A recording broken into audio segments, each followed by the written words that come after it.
सोनभद्र, जी हाँ वही सोनभद्र जिसकी भौगोलिक संरचना, आध्यात्म की दृष्टि से पौराणिक महत्व एवं प्राकृतिक सौंदर्य को देखकर यहाँ के रहवासियों का सीना गर्व से चौड़ा हो जाता है।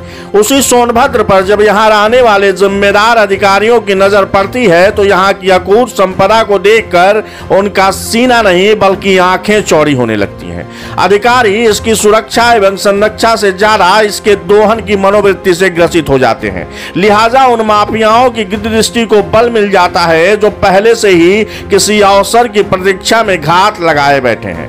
यही वजह है कि विकास की अवधारणा पर चौराहे चौराहे क्रांति का बिगुल फूंकने वाले जनप्रतिनिधि सत्तासीन होते ही सोने के रथ पर सवार होकर हिमालय की कंदराओं जैसा एकांत ढूंढ लेते हैं, जहां न कोई अवैध खनन दिखता है, न ही कोई दुर्व्यवस्था और न ही कोई जाम का झाम। भ्रष्टाचार तो मानो अतीत के भाषणों में विलुप्त होकर रह जाता है। इनकी विकास परक चेतना तभी जागृत होती है जब चुनाव होने को हो या फिर सदस्य बनाने की अंधी प्रतिस्पर्धा हो। लेकिन सोनभद्र वासियों के लिए न तो कोई हिमालय है न ही कोई कंदरा। उन्हें तो रोज उसी जाम की समस्या से दो चार होना पड़ता है जो पूरी तरह अघोषित एवं अप्रत्याशित है। जनपद के किस हिस्से में कब जाम की समस्या से लोगों को जूझना पड़ सकता है ये कोई नहीं जानता।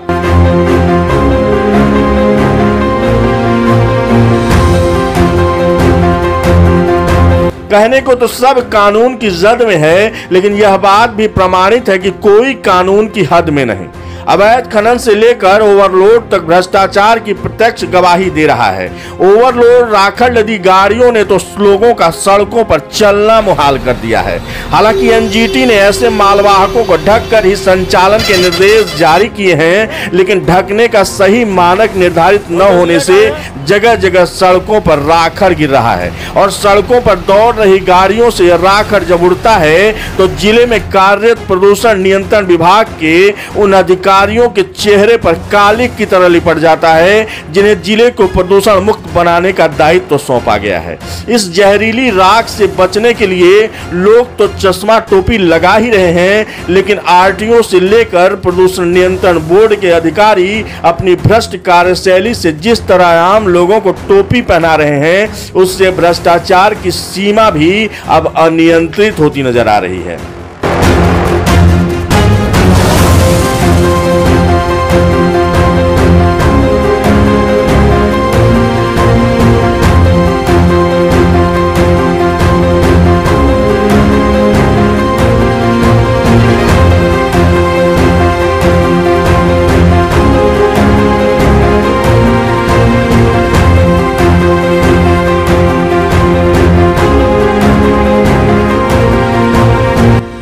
तो क्या अब यह मान लिया जाए कि सोनभद्र में जाम का झाम हो या जगह जगह बिखरते राखड़ के कारण तेजी से बढ़ता वायु प्रदूषण पूरी तरह परंपरागत हो चला है, या फिर यह भी सामने आना जरूरी है कि आखिर कौन है वो जिम्मेदार जो न सिर्फ सोनभद्र के सौंदर्य को लील रहे हैं बल्कि आम जनता के लिए बड़ी मुश्किलें खड़ी कर रहे हैं। यदि वास्तव में ऐसा है तो निश्चित रूप से सोनभद्र के जनप्रतिनिधियों को विचारधारा या फिर काबिलियत के दृष्टिकोण से मोदी या फिर योगी ब्रिगेड का सबसे घटिया नेतृत्व कहे जाने में कोई गुरेज नहीं किया जाना चाहिए।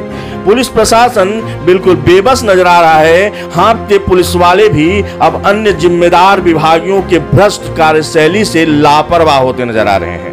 बताया जाता है कि एनटीपीसी से निकल रहे राखड़ ने मानो ऐसी फजीहत का लाइसेंस ले लिया हो। पब्लिक की प्रदूषण से संरक्षा को तैनात क्षेत्रीय प्रदूषण नियंत्रण बोर्ड के क्षेत्रीय अधिकारी से दर्जनों फोन की बेहयाई वाली घंटी के बाद जब बात हुई तो जरा गौर से सुनिए जनाब ने कानून का कैसा पाठ पढ़ाया। हेलो, आरो सोनभद्र बोल रहे हैं। हेलो, हाँ, प्रदूषण नियंत्रण बोर्ड आरो सोनभद्र बोल रहे हैं। बोल रहा हूँ। मैं एसपी पांडे बात कर रहा हूँ न्यूज साइट मीडिया ग्रुप से। जी, एसपी पांडे पत्रकार बात कर रहा हूँ न्यूज साइट मीडिया ग्रुप से। जी, कहाँ से? अभी तो सोनभद्र से ही बात कर रहा हूँ। बताइए। ये बताइए जो राखड़ निकल रही है एनटीपीसी और खड़िया से, ये जगह जगह गिर रही है रोड पे, और इससे जो है भयंकर जो है पब्लिक को परेशानी है। ट्रांसपोर्टेशन में जो भी चल रहे हैं लोग, उड़ रहा है ये। इसके लिए क्या कोई आप लोग मॉनिटरिंग कमेटी बनाए हैं या कुछ हो रहा है? हाँ, क्यों नहीं हो रहा है? उनकी एसओपी है सीसीटीवी की, उसका पालन कर रहे हैं वो लोग। क्या पालन कर रहे हैं? मतलब जगह जगह पे गिर रहा है और गिरने के बाद जो भी गाड़ियां जा रही हैं उससे भयानक रूप से उड़ रहा है। आपके पास कुछ फोटोग्राफ हो तो मुझे भेज दीजिए। फोटोग्राफ तो मैं आपको भेज दूंगा सर, लेकिन ये बताइए कि मतलब सारी देखिए, हम जब दिखवा लेंगे तब हम बता पाएंगे, अभी हम कुछ नहीं बता पाएंगे। ठीक है, मतलब आप एक बार फोटोग्राफ भेज दीजिए, मैं अपनी टीम भेज के दिखवा देता हूँ। कहाँ कहाँ टीम भेजेंगे? ये तो ऑल ओवर सोनभद्र में यही कहानी बन रही है। खड़िया से निकल रही है जो गाड़ियाँ, वो पूरा रेणुकूट होते हुए जहाँ जहाँ के आप फोटो भेजेंगे वहीं वहीं हम टीम भेज देंगे। ठीक है। अच्छा, मतलब चलिए ठीक है। आप लोग अगर मीडिया पे डिपेंड हो गए हैं कि हम लोग भेजेंगे तब आप कुछ करेंगे तो अच्छी बात है। नहीं तो आप बताएंगे ना, आप कह रहे हैं सोनभद्र में किस जगह पे है, हमें वो प्लेस बताइए। आप पर्टिकुलर की बात नहीं कर रहा हूँ। आप पिपरी में जो है सीओ ने 3 वाहनों को सीज भी किया है, उन्होंने अपने पोर्टल पे डाला भी है। कार्रवाई तो हुई है ना?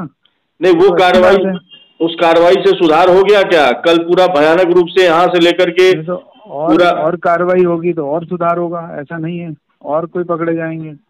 ठीक है, ठीक है। ऐसे पब्लिक परेशान होती रहे, आप लोग कार्रवाई करते रहिए बैठ के। सोनभद्र में अधिकारी समस्याओं के निस्तारण से परे मौज उड़ा रहे हैं, तभी तो बेबस बेहाल जनता गुहार लगा रही है। योगी जी, वक्त है एक नजर इधर भी डालिए। अब जरूरत है इस सोनभद्र को संभालिए, यहाँ जनता बेहाल है। जरा गौर फरमाइए योगी जी, यहाँ सब गोलमाल है, यहाँ सब गोलमाल है।